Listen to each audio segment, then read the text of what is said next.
ప్రజాధనంతో సొంత వ్యాపారాలు జగన్ శైలి. మజ్జిగ ప్యాకెట్ కూడా ప్రభుత్వానికి అమ్మని నైతికత చంద్రబాబు కుటుంబానిది.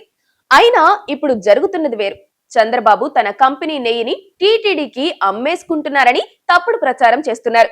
ఈ బరితెగింపు రాజకీయం ప్రజల్ని కూడా నివ్వెరపరుస్తుంది. నందమూరి నారా కుటుంబాలు దశాబ్దాలుగా ఒక స్పష్టమైన పాలసీని పాటిస్తూ వస్తున్నాయి. ఎన్టీఆర్ కాలం నుండి ఇప్పటి వరకు కూడా ఆ కుటుంబ సభ్యులు ప్రభుత్వం నుండి నేరుగా ఎలాంటి వ్యాపార లబ్ధిని పొందలేదనే పేరుంది.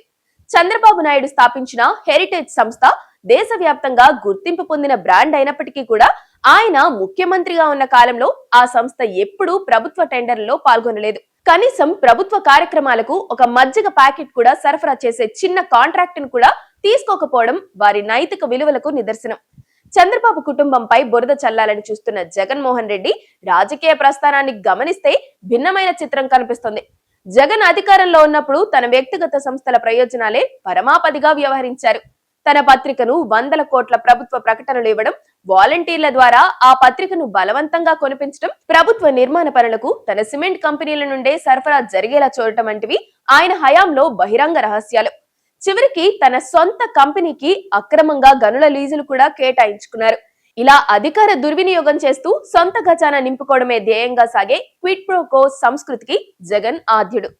ఇదంతా బహిరంగమే. హెరిటేజ్ సంస్థకు ప్రభుత్వానికి మధ్య ఎలాంటి అనైతిక వ్యాపారాల సంబంధాలు లేకపోయినా కేవలం ప్రజల్లో అయోమయం సృష్టించేందుకు జగన్ బృందం ప్రయత్నిస్తుంది.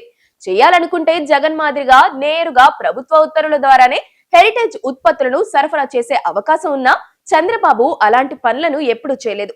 ఆధారాలు లేకపోయినా బురద చల్లేసి తుడుచుకోవడం అనే తరహాలో సాగుతున్న వైసీపీ రాజకీయం రాష్ట్రంలో నైతిక విలువల పతనాన్ని సూచిస్తుంది.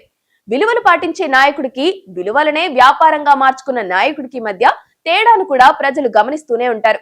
తీర్పు చెప్పాల్సిన సమయంలో చెప్పేస్తారు.